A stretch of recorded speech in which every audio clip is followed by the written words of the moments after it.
Hello and welcome to YouTube channel. और आज के इस वीडियो के अंदर हम बात करने वाले हैं एसी की पार्ट 2 की। आज हम खूब सारी शॉर्ट ट्रिक करने वाले हैं इस वीडियो के अंदर। बने रहिए और वीडियो को पूरा जरूर देखिए। चलिए शुरू करते हैं। देखिए आज हमें करना क्या है, आज हमें 6 चीज़ें सीखनी है। R L C, R L, R C and R L C. हमें ये 6 सर्किट पढ़ने हैं। इन 6 सर्किट के अंदर हमें क्या देखना, इन 6 सर्किट के अंदर हमें ये देखना है कि हमारे पास यहाँ पर हम लगाएंगे V मतलब वोल्टेज, जो कि होगी Vm साइन ओमेगा टी। फिर इसके बाद हम यहाँ लगाएंगे बीच में कभी R, यहाँ पर कभी L, कभी C, कभी RL, कभी RC, कभी RLC। ये हम सारे लगाएंगे इसके अंदर, ठीक है। और फिर हम ये देखेंगे कि I और V का कैसा ग्राफ आता है। तो I जो आएगा, I की इक्वेशन होगी Im sine omega T minus five होगी, ठीक है। ठीक सर। अब हमारे पास कुछ फॉर्मूले हैं जो आपको डायरेक्ट याद रखने हैं। उस फॉर्मूले में 6 के 6 सर्किट एक साथ खत्म हो जाएंगे। देखिए कैसे। सबसे पहले V का फॉर्मूला। तो V का फॉर्मूला क्या है? V का फॉर्मूला है Vm साइन ओमेगा टी। फिर उसके बाद I का फॉर्मूला। तो I का फॉर्मूला क्या है? Im sine omega T minus five. फिर इसके बाद Im का फॉर्मूला क्या है? Vm upon Z. जेड यहाँ क्या कहलाता है?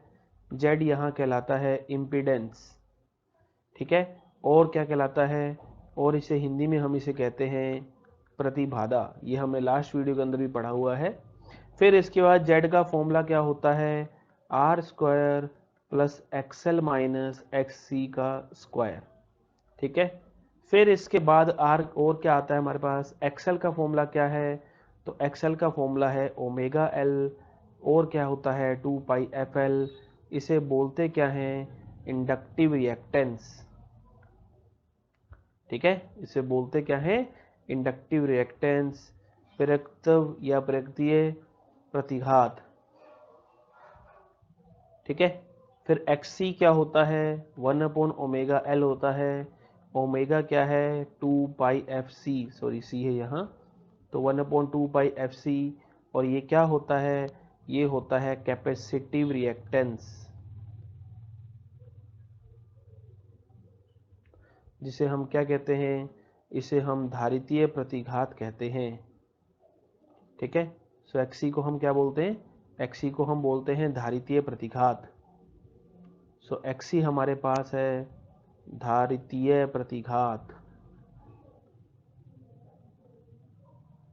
फिर इसके बाद हमारे पास यदि बात की जाए तो एक्सएल और एक्सी दोनों ही किस में है? ओम में है। मतलब आप ये मान के चलो कि एल को यदि ओम में बनाना है तो आप क्या बनाओगे? आप एल को ओम में बनाने के लिए कर दोगे एक्सएल, ठीक है। एल किस में होता है? एल होता है हेनरी के अंदर। प्रेरकत्व किस में होता है? प्रेरकत्व होता है हेनरी के अंदर, ठीक है। और सी किसके अंदर होता है? सी होता है फैरेड के अंदर।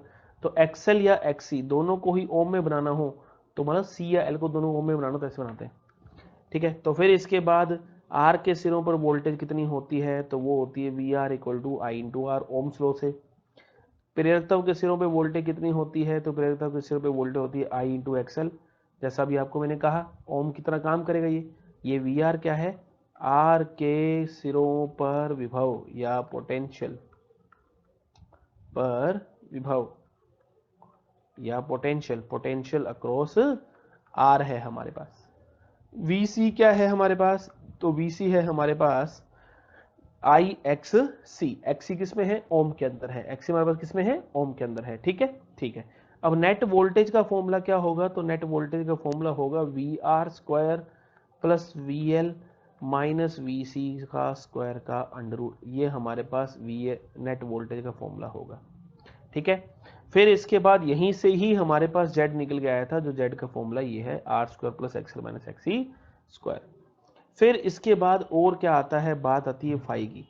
तो फाई को समझने के लिए आपको मैं एक डायग्राम बना के देता हूं कि देखिए यहाँ क्या है? यहाँ है आपके पास वी एल। यहाँ क्या है आपके पास? यहाँ है आपके पास वी एल, ठीक है। सॉरी, यहाँ है आपके पास वी आर। यहाँ क्या है आपके पास? यहाँ है आपके पास वी एल। यहाँ क्या है नीचे? वी सी, ठीक है। ये आपको ध्यान रखना है। तो यहाँ से जो कट होगा तो यहाँ पे वोल्टेज कितनी बचेगी? ये बचेगी वी एल माइनस वी सी। मैं छोटे से छोटा तरीका बता रहा हूँ आपको याद करने का, जिससे आपको ये सारी एक साथ याद हो जाएंगी। आपको भी लग रहा होगा बड़ा है, लेकिन समरी आपको लगेगी हाँ यार आराम से हो गया हमारे पास। तो ये हमारे पास नेट वोल्टेज आ गई पाइथागोरस प्रमेय से। देखो निकाल के देखो, ये VL माइनस VC है तो ये भी VL माइनस VC होगा। ठीक है, सो ये हमारे पास आ गया क्या, ये हमारे पास आ गया V equal to VR square plus VL minus VC square आ गया। और ये एंगल कितना है हमारे पास, फाई है। ठीक है, इसी तरह से ये ट्रायंगल बनता है जेड के लिए भी। जेड के लिए कैसे बनेगा, देखिए यहां है हमारे पास R, यहां है हमारे पास XL, यहां है हमारे पास XC। ठीक है, तो यहां हमारे पास नेट आ जाएगा कितना, XL माइनस XC आ गया। ठीक है सर, XL माइनस XC आ गया। और ये हो गया हमारे पास क्या, Z। ठीक है, पाइथागोरस प्रमेय लगाइए, पाइथागोरस थ्योरम लगाइए, और आप फिर से पाएंगे कि Z का फॉर्मूला क्या आ जाएगा, R square plus XL minus XC का स्क्वायर। फिर आता है टेन फाई की, फाई कितना, भी देखो हमारे पास आई की समीकरण क्या थी, आई की समीकरण थी IM sine omega T minus phi. तो फाई कितना है ये देखिए अब, तो फाई का मान कितना है, तो टेन फाई यहां वाले त्रिभुज से उठाइए, टेन फाई, टेन होता है परपेंडिकुलर बटे बेस, लंब अपॉन आधार, सो XL minus XC upon R। आप कहते नहीं सर हम तो यहां से उठाएंगे, यहां से उठा ले भाई, VL minus VC upon VR, सो VL minus VC upon VR, ये हमारे पास हो जाएगा टेन फाई। कई बार आपके कोस फाई भी काम आएगा। कोस फाई क्या है वो आपको बताऊंगा। तो कोस फाई को हम बोलते हैं शक्ति गुणांक, जिसे हम हिंदी में बोलते हैं, इंग्लिश में बोलते हैं पावर फैक्टर। तो यहां से इसका फॉर्मूला क्या आएगा, तो कोस फाई का फॉर्मूला आएगा R अपॉन जेड या VR अपॉन V। ये हमारे पास कोस फाई का फॉर्मूला आ जाएगा। अब जैसे आपको यदि कहीं फॉर्मूले की जरूरत पड़ती है, सिर्फ फॉर्मूले की बात कर रहा हूं, कहीं आपको फॉर्मूले की जरूरत पड़ती है तो आप क्या करो, जो आपको रखना है, जैसे आपको मान लो बात करते हो आप केवल R की, ओनली R की, तो जो मैंने सारे फॉर्मूले बताए हैं, कौन कौन से बताए हैं, देखो मैं आपको फॉर्मूले हाईलाइट कर देता हूं। मैंने फॉर्मूला आपको बताया I का, ये रहा, फिर IM का ये रहा, Z का ये रहा, XL XC का बहुत कम काम में आने वाला है, V का ये रहा। ठीक है, V के बाद हमारे पास टेन फाई का ये रहा और कोस फाई का ये रहा। तो जब आपको मैंने सिर्फ R का बताया तो क्या करो, R को रखो, अदर क्वांटिटीज को क्या कर दो, जीरो कर दो, अदर क्वांटिटीज को जीरो कर दो। अब जैसे बना के देखते हैं, चलो आओ। तो यदि मेरे को सिर्फ R को रखना है, सिर्फ R को रखना है, तो बाकी जीरो रखना, तो Z क्या बनेगा, देखो Z बनाना, Z बनाओ यहां से, तो Z का फॉर्मूला आएगा R। ठीक है, फिर यदि मुझे टेन फाई बनाना है तो टेन फाई का फॉर्मूला था XL minus XC upon R। अब ये तो हो चुका है जीरो, ऊपर वाला, नीचे वाला हो चुका है R, तो ये कितना आ जाएगा, जीरो आ जाएगा। तो देखो फाई जीरो आ गया, फाई जीरो आ गया, मतलब I का फॉर्मूला था IM sine omega T minus phi, so phi zero आ चुका है तो IM साइन ओमेगा टी आ गया। और V कितना आ गया, VM साइन ओमेगा टी। ये तब काम में लेने जब आपको फॉर्मूले की जरूरत पड़े कहीं किसी न्यूमेरिकल में।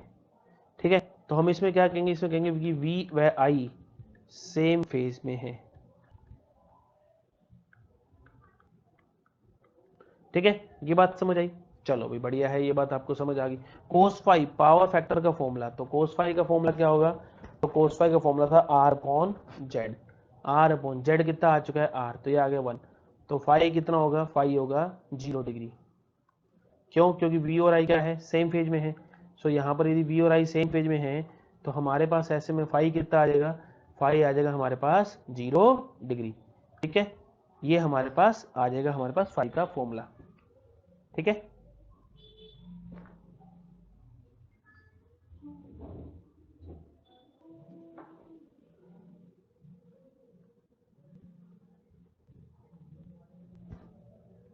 So sorry for the interruption. तो चलिए शुरू करते हैं वापस से।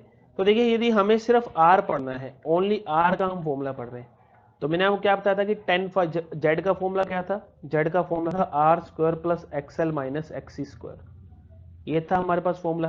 तो ऐसे में सिर्फ R को रखे, बाकी सबको हटा दें, तो जेड का फॉर्मूला क्या बन जाएगा, R बन जाएगा। जेड का फॉर्मूला क्या बन गया, R बन गया। अच्छा, टेन फाई का फॉर्मूला आपको मैंने क्या बताया था, टेन फाई का फॉर्मूला था XL minus XC upon R. अब एक्सएल और एक्सी दोनों को कर दिए 0 अपॉन आर, तो ये आ गया हमारे पास 0, तो इसका मतलब फाई कितना आ गया, 0 आ गया। फाई 0 आ गया, तो आई का फॉर्मूला क्या था, आई का फॉर्मूला था I M sine omega T minus phi. तो ऐसे में आई का फॉर्मूला क्या आ जाएगा, I M sine omega T, क्योंकि फाई कितना आ चुका है, फाई 0 आ चुका है हमारे पास। फिर v का फॉर्मूला क्या आएगा, तो v का फॉर्मूला है हमारे पास V M sine omega T, ये हमेशा फिक्स रहेगा, ये भी आ गया लो जी। पावर फैक्टर शक्ति गुणांक, इसका फॉर्मूला क्या है, तो इसका फॉर्मूला था आर अपॉन जेड।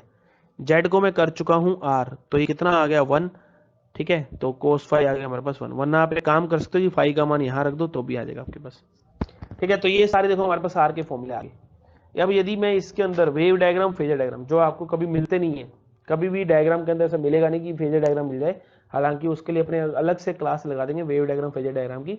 अभी अपने सिर्फ फॉर्मूलेज और बाकी चीजों में बात कर रहे हैं। अब मान लो कि मेरे को केवल एल बनाना है, तो आप पहले स्क्रीन पोज करके आप खुद बना के देखिए कि केवल एल वाले सर्किट में क्या होता है। तो वी का फॉर्मूला क्या था, वी का फॉर्मूला था V M sine omega T, हाँ सर ये था।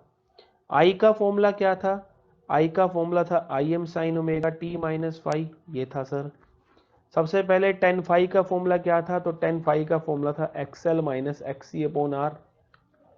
एक्सएल तो कुछ है, बस आर कितना हो चुका है 0, तो कितना आ गया इनफाइनाइट, तो मतलब फाई कितना आ गया, फाई आ गया 90। यदि फाई 90 आ गया, यदि फाई 90 आ गया, तो आई का फॉर्मूला क्या आएगा, आई का फॉर्मूला आएगा आई M sine omega T minus 90, ठीक है। फिर इसके बाद नेक्स्ट हमारे ये तो आ गया हमारे पास आई का फॉर्मूला माइनस 90 हो गया ना, ठीक है सर। अब इसके बाद यदि हम और आगे बात करें, तो और आगे बात करने पर देखिए टेन फाइव आ गया हमारे पास। अब हमारे पास क्या आता है, वी आ गया, आई आ गया। नेक्स्ट आता है पावर फैक्टर। तो देखिए फाइव आ चुका है 90, तो फाइव 90 रखते ही कोस 90 कितना हो जाएगा, 0 हो जाएगा। अच्छा पावर फैक्टर का क्या है रोल, तो देखिए पावर का फॉर्मूला होता है V R M S I R M S cos five. RMS के बारे में मैं आपको पहले भी बता चुका हूं। अब कोस 90 0 है, मतलब पावर भी कितनी हो जाएगी, 0 हो जाएगी। आई का एंगल कम है, तो आई पीछे होगा या आगे होगा, तो आई लेग होगा वी से, कितने से, 90 डिग्री से। देखो सारे फॉर्मूले बन गए एक साथ, ठीक है। तो इस तरह से आपको फॉर्मूले बनाने आने चाहिए। अब इसका एक और शॉर्टकट है, एक और शॉर्ट ट्रिक है इसके पास, देखिए क्या है, तो वो सुने कि जब एल होगा केवल, तो वी लीड होगा। इसको मैं लिख देता हूं कि एल होगा तो वी लीड होगा। अब कितने से लीड होगा या आगे होगा, कितने से लीड होगा, तो आंसर है बाई 90 से। सी होगा तो आई लीड होगा, तो सी होगा तो आई लीड होगा, कितने से, अगेन बाई 90 से। तो आपको याद कैसे रखना है, आपको याद रखना है ऐसे कि एल वी सी आई, ये सर ने बताया है। एल तो वी आगे, सी तो आई आगे, एल तो वी आगे, सी तो आई आगे। आर होगा तो कोई लीड लेग नहीं होंगे, वी व आई दोनों कैसे होंगे, समान कला में होंगे, मतलब सेम फेज में होंगे। ये हमारे पास कंक्लूजन है। अब ये पूरा नहीं हुआ है, देखिए अब जब आर एल आ जाएगा सर्किट में, आर एल आ गया, आर और एल दोनों आ गए, तो अब क्या होगा, अब आर की तो चलेगी नहीं, थोड़ी बहुत तो चलाएगा यार अपनी। तो वो क्या करेगा, जो लीड 90 डिग्री से था, जो वी 90 डिग्री से आगे था, मतलब देखिए हमारे पास आई का क्या आ रहा था एल के केस में माइनस 90, अब ये 90 जगह क्या आ जाएगा, फाइव आ जाएगा। तो ऐसे केस में क्या होगा, आगे तो अभी भी वी होगा, वी लीड होगा, बट कितने से, फाइव से, 90 से नहीं होगा। आर सी के केस में आई लीड होगा, कितने से, फाइव से, 90 से नहीं होगा। और टेन फाइव का फॉर्मूला कैसे निकालना है, फाइव की वैल्यू कैसे निकालनी है, XL minus XC upon R से। अब आपने आर एल सी तीनों लगा दिए, आर एल सी तीनों लगा दिए, तो आर एल सी तीनों लगा दिए, तो क्या होगा, देखो आर एल सी तीनों लगा दिए। अब देखो जब एक्स एल बड़ा होगा एक्सी से, या वी एल बड़ा होगा वी सी से, तो ऐसे में क्या होगा, तो ऐसे में हमारे पास होगा कि क्या होगा, एक्सएल बड़ा है एक्सी से और वीएल बड़ा है वीसी से। तो ऐसे में हमारे पास क्या होगा, एल की ज़्यादा चलेगी। अब एल की ज़्यादा क्या थी, देखो एल की क्या इच्छा थी, एल का था काम वी को आगे रखना, तो वी लीड होगा आई से बाय 5 डिग्री एंगल से। एक्स सी बड़ा है एक्सएल से तो सी की ज़्यादा चलेगी। सी के केस में कौन आगे था, सी के केस में कौन आगे था, सोचो सोचो सोचो, आई आगे था। तो अब क्या होगा, आई लीड होगा वी से, लेकिन कितने से, 5 से। अब दोनों बराबर हो गए, या V L equal to V C आ गया। सो दोनों बराबर हो गए, तो ऐसे में क्या होगा, वी एंड आई दोनों सेम फेज में होंगे, both are in same phase, दोनों समान कला में होंगे। और ऐसी स्थिति को, जब ये दोनों समान कला में होते हैं, तो इस स्थिति को हम क्या कहते हैं, अनुनाद की स्थिति कहते हैं। इंग्लिश में हम इसे बोलते हैं रेजोनेंस कंडीशन। ठीक है, अब कुछ बातें हैं रेजोनेंस को लेकर। So property of resonance condition,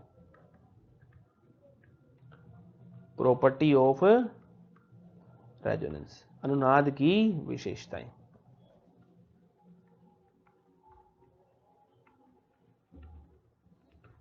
यदि अनुनाद की विशेषताओं की बात की जाए, यदि अनुनाद के बारे में बात की जाए कि अनुनाद की विशेषताएं क्या हैं, तो आइए उसके बारे में हम चर्चा करते हैं। तो पहली बात देखो क्या है, अनुनाद कब आता है, जब एक्सएल बराबर एक्ससी होता है। दूसरा, एक्स बराबर होता है एक्सएल माइनस एक्ससी, इसको बोलते हैं प्रतिघात बोलते हैं, या सीधा सीधा रिएक्टेंस बोलते हैं। तो अब एक्सएल और एक्ससी बराबर हो चुके हैं, तो एक्सएल माइनस एक्ससी कितना आएगा, 0 आएगा।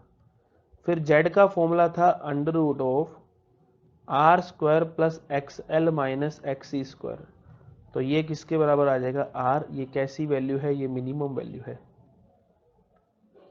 फिर तीसरा, जब ये मिनिमम हो चुका है, फोर्थ पॉइंट सॉरी, ये मिनिमम हो चुका है, तो आई का फॉर्मूला था V M upon Z, I M का वी एम अपॉन जेड था। तो अब ये क्या हो जाएगा, वी एम अपॉन आर, और ये कैसी वैल्यू हो जाएगी, ये हो जाएगी हमारे पास मैक्सिमम वैल्यू, मतलब करंट कैसा होगा, मैक्सिमम होगा। फिर पांचवा टेन फाइव की बात की जाए, तो टेन फाइव का फॉर्मूला क्या था, टेन फाइव का फॉर्मूला था XL minus XC upon R. अब एक्सएल माइनस एक्सी तो हो गया 0 अपॉन आर, मतलब 0। तो इसका मतलब वी व आई कैसे होंगे, समान कला में होंगे। ठीक है, V and I will be in same phase, दोनों समान कला में होंगे। ठीक है, फिर इसके बाद हमारे पास नेक्स्ट, हमारे पास देखिए क्या आता है, नेक्स्ट आता है पावर फैक्टर, शक्ति गुणांक। शक्ति गुणांक का सूत्र क्या होता है, तो शक्ति गुणांक सूत्र होता है कोस फाई बराबर आर बाय जेड। तो ये कितना आ जाएगा, 1 आ जाएगा। कई बार सीधा सीधा पूछा जाता है अनुनादी स्थिति पर शक्ति गुणांक का मान क्या होता है। ठीक है, सातवां पॉइंट ऐसा जिस पर होता है उस फ्रीक्वेंसी को हम कहते हैं रेजोनेंस फ्रीक्वेंसी। ठीक है, ऐसा जहां पर होता है उसको हम क्या कहते हैं, रेजोनेंस फ्रीक्वेंसी या अनुनादी आवृत्ति कहते हैं। कैसे आएगा उसका फॉर्मूला, तो रेजोनेंस फ्रीक्वेंसी था 2 पाई एफ नोट एल, और ये था 1/2 पाई एफ नोट सी। सो दोनों को जब हम सोल्व करेंगे तो एफ नोट कितना आएगा, 1/2 पाई रूट एल सी। इसके ऊपर खास यूनिट बनती है, नो यूनिट चलो अपने साथ में एक साथ लिखेंगे, एक साथ सारी। तो ये आता है F naught equal to 1/2 pi root L C. वैसे नेवी के अंदर पूछी गई है, नेवी एयरफोर्स हर बार, ये हर 2 से 3 साल में बार बार पूछी जाती है। ठीक है, क्या, रूट एल सी की यूनिट या डायमेंशन। सो देखो एफ है सेकंड इनवर्स के अंदर, और 2 पाई को एक बार छोड़ दो, एक बार ये चलो रख भी लो तो कोई दिक्कत नहीं। तो 1/√LC बराबर आ गया 1/2 पाई सेकंड इनवर्स। तो सेकंड इनवर्स ऊपर जाके बन जाएगा सेकंड, तो इसकी डायमेंशन हो जाएगी T1, और यूनिट हो जाएगी सेकंड अपॉन रेडियन। लेकिन रेडियन कई बुक्स में लिखा हुआ नहीं मिलता, तो सेकंड ही आपको मिलता है। सो रूट एलसी यूनिट हो जाएगी हमारे पास ये। अब यदि मैं ग्राफ बनाऊं किस किस के बीच में, जेड और मतलब आई और एफ के बीच में, धारा और आवर्ती के बीच में यदि मैं ग्राफ बनाऊं तो देखिए ग्राफ कैसा आएगा, ग्राफ आएगा कुछ इस प्रकार से, ये आएगा ग्राफ। ये जो इस जगह जब आप देख रहे हैं यहां, इस जगह करंट क्या है, अधिकतम है, मैक्सिमम है। ये कौन सी आवृत्ति है, रेजोनेंस आवृत्ति है। अब ये देखिए जब यहां फ्रीक्वेंसी जीरो है, जब फ्रीक्वेंसी जीरो है तो एक्स एल कितना है, एक्स एल है जीरो, एक्स सी कितना है, इनफाइनाइट है। तो एक्स सी बड़ा है एक्स एल से, रेजोनेंस फ्रीक्वेंसी से, अनुनादी आवृत्ति से पहले। तो आई लीड है किससे, वी से। कई बार पूछता है कि अनुनादी आवृत्ति से पहले परिपथ का प्रकृति कैसी थी, धारितीय प्रकृति थी। इस स्थिति में एक्सएल बराबर एक्ससी है क्योंकि अनुनादी आवृत्ति है। तो यहां क्या है, यहां है हमारे पास प्रतिरोधीय प्रकृति। आगे जाके क्या होगा देखिए, एफ को अनंत रखो यहां पर, क्योंकि देखो यहां एफ अनंत इसी साइड तो आएगा, तो एफ को अनंत रखेंगे तो एक्सएल आएगा अनंत और एक्ससी आएगा जीरो। तो एक्सएल बड़ा है किससे, एक्ससी से। तो जब एक्सएल बड़ा होगा तो क्या होगा, वी लीड होगा किससे, आई से। यहां अनुनादी आवर्ती है, यहां जो धारा है वो मैक्सिमम है, और कितनी है वो हम पहले बात कर चुके हैं। कितनी है देखो, आई नोट या I M equal to, I naught देता हूं ऐसे, तो आई नोट है कितनी, वी एम बोन आर। तो ये हम पहले बात कर चुके कि यहां जो आवर्ती है वो कितनी है, वी नोट बोन आर। अब यदि यहां से नीचे जाएंगे तो भी आवर्ती कम हो रही है, इधर जाएंगे तो भी आवर्ती कम हो रही है। सो यहां पर क्या है, F1, यहां पर क्या है, F2। मतलब यहां पर दोनों तरफ जाने पर करंट कम हो रहा है इस जगह पर। तो हमें ऐसे मान पे पहुंच गए जहां पे करंट, अधिकतम करंट का एट F1 और F2, F1 व F2 पर जो धारा है वो अधिकतम मान का, मैक्सिमम वैल्यू का 1/√2 रह गई। ठीक है, I becomes I naught upon √2। I note is the maximum value, और आई नोट कितना था, आई नोट था Vm अपॉन R। तो इस F1 व F2 को हम क्या कहते हैं, इसको हम अर्ध शक्ति आवर्ती कहते हैं। अर्ध शक्ति बिंदु भी कई बार आपको मिल जाएगा, अर्ध शक्ति आवर्ती भी कई बार आपको मिल जाएगा, हाफ पावर फ्रीक्वेंसी हम इसे कहते हैं। ठीक है, हाफ पावर फ्रीक्वेंसी हम इसे कहते हैं। ठीक, ठीक है सर, हाफ पावर फ्रीक्वेंसी कहते हैं, आपने कहा, हमने मान लिया, कहते हैं ये भी सुन लीजिए। क्योंकि हाफ पावर कहने का कारण ये है, हाफ पावर कहने का कारण ये इस प्रकार से शक्ति को आती है। ठीक है, क्योंकि पावर बिकम्स हाफ, इस पर हाफ। तो इनके जो अंतर को, F2 माइनस F1 को हम कहते हैं बैंड विड्थ। ठीक है, sorry for the disturbance. So F2 minus F1 का फॉर्मूला क्या आता है, तो F2 माइनस F1 का फॉर्मूला आता है R/2πL,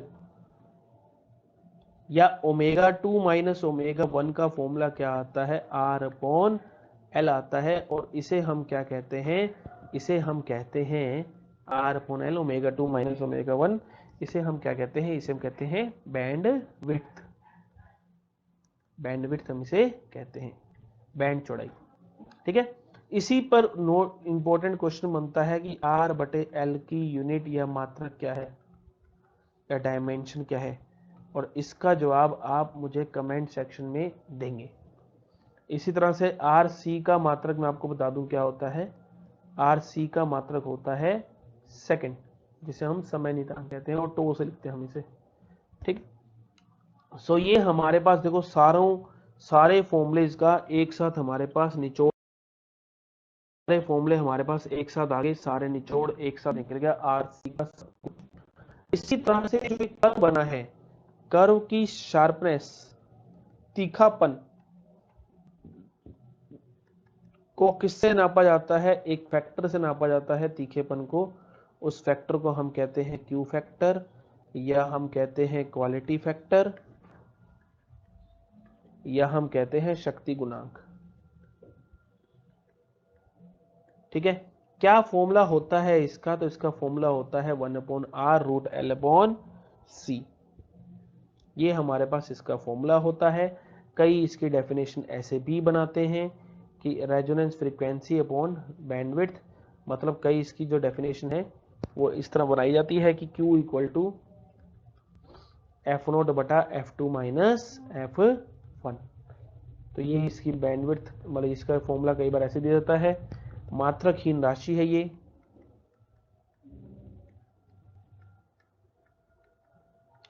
यदि ये मात्रकहीन राशि है तो देखो Q का मान आ गया 1/r रूट L/C। ये मात्रकहीन है, यूनिटलेस है, तो इसका मतलब रूट L/C की यूनिट क्या होगी, तो रूट L/C यूनिट R के बराबर होगी। R किसके बराबर है, M1L2 T माइनस 3A-2। ये हमारे पास डायमेंशन होती है, तो इसे आप याद रखें, रूट L/C की मात्रकहीन यूनिट होती है। अच्छा, शार्पनेस से क्या फायदा हुआ, शार्पनेस से फायदा ये हुआ कि जैसे मान लो मैं एक 4 ग्राफ बनाऊं, एक मान लो मैंने ये बनाया, एक मान लो मैंने ये बनाया, एक मान लो मैंने ये बनाया, और एक मान लेते मैंने ये बनाया। तो यदि मैंने 4 ग्राफ बनाए तो देखो जितना कर्व शार्प है उतना ही आवर्ती के साथ धारा का परिवर्तन ज्यादा है। जितना Q ज्यादा होगा उतना डेल आई बटे डेल एफ, अर्थात आवर्ती के साथ धारा का परिवर्तन, देखिए आवर्ती से धारा परिवर्तन ज्यादा होगा। ठीक है, सो ये हमें ध्यान रखना है इसके अंदर। ठीक, यहां तक कहानी समझ आई। अच्छा, इससे होगा क्या, अच्छा तो जैसे इसका है, इसका Q कितना है, अनंत है, इसका Q कितना कम है, इसका Q और कम है, इसका Q और कम है। अच्छा, ज्यादा तीखे होने से क्या होगा, ज्यादा तीखे होने से होगा कि थोड़े से आवर्ती के परिवर्तन पे करंट का चेंज पता चल रहा है, ज्यादा ज्यादा वो क्या कहते हैं, सेंसिटिव हो गया कर्व, है ना, इजीली सेंसिबल कर लेता है हर एक कंडीशन को कि आवर्ती में कितना सा चेंज आया है। तो लो जी, ये थे हमारे पास एसी के सारे फॉर्मूले का निचोड़। ये 6 सर्किट जो बच्चों को बड़े लगते हैं उसको इतनी सी देर में हमने पूरा कंक्लूजन निकाल दिया। ठीक है, तो आप इस वीडियो को करना क्या है, आपको स्क्रीनशॉट लेने हैं। ठीक है, जो भी इंपॉर्टेंट फॉर्मूले आपको मैंने लिखाए हैं उनके स्क्रीनशॉट लेने हैं, और स्क्रीनशॉट लेके उनको एक पेपर चिपकाना है और 2-3 बार इस पेपर देखना है और आपके माइंड में क्लिक हो जाएगा, पूरा छप जाएगा। ठीक है, तो आज का वीडियो अपने यहीं तक कर रहे हैं। कल आने वाले वीडियो के अंदर हम न्यूमेरिकल्स लेके आएंगे, जो कॉन्सेप्चुअल क्वेश्चंस हैं, थ्योरेटिकल हैं, जो भी आए हुए हैं प्रीवियस ईयर के, वो क्वेश्चन लेके आएंगे। प्लस 2 छोटे मोटे टॉपिक हमारे और रहते हैं, ट्रांसफॉर्मर रहता है, जनरेटर रहता है, ठीक है, प्लस साथ में हमारे पास और क्या रहता है छोटा मोटा, तो और हमारे पास एक इसमें एलसी सर्किट बहुत कम कभी कभार पूछा जाता है, ये रहता है। तो ये हम तीनों चारों हम करेंगे कल। तो आज का वीडियो हमारा यहीं तक का था। सो होप आपको आज का वीडियो अच्छा लगा होगा। तो बच्चों, पढ़ते रहो और अच्छे से एकदम ईमानदारी से चैनल को सब्सक्राइब करते रहो और अपने फ्रेंड्स को शेयर करते रहो। सो थैंक यू, जय हिंद, जय भारत, धन्यवाद, and sorry for the interruption.